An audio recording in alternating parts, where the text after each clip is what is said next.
Think you need a dozen ingredients to make an amazing salsa? Think again. Today's video, I'm going to show you how to make a delicious, flavorful salsa using just 3 simple ingredients. That's it. So if you love easy, quick recipes that actually taste incredible, you're going to want to see this.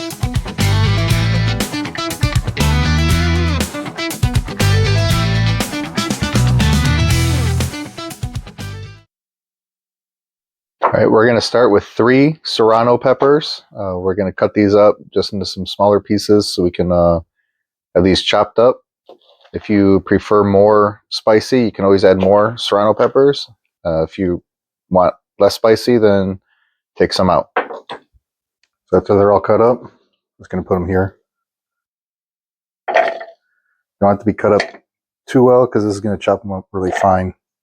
Next, 1 avocado. Take it, slice it right down the middle.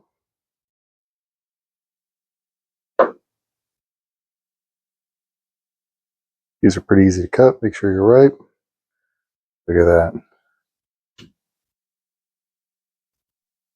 All right, we're just going to scoop the avocado with the serrano peppers.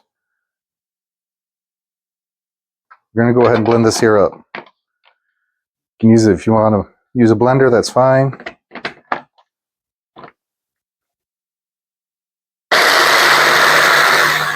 Our third ingredient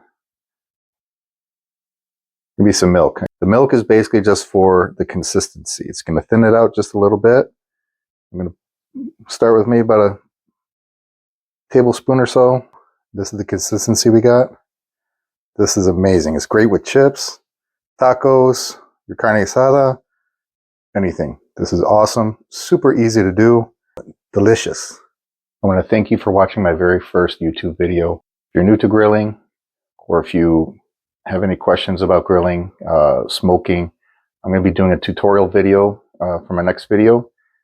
I just picked up a budget smoker, and I'm going to show you a couple things that you can do to level up those budget smokers, and some tips and tricks you can do, like fire management. We're going to cover the difference with charcoals. I'm going to show you how to set up your zones. I'm going to show you, it's going to be a full tutorial on everything that you're going to need to level up your game and be cooking like a pro. So you're not going to want to miss this next video. Be sure to subscribe. I'll see you then.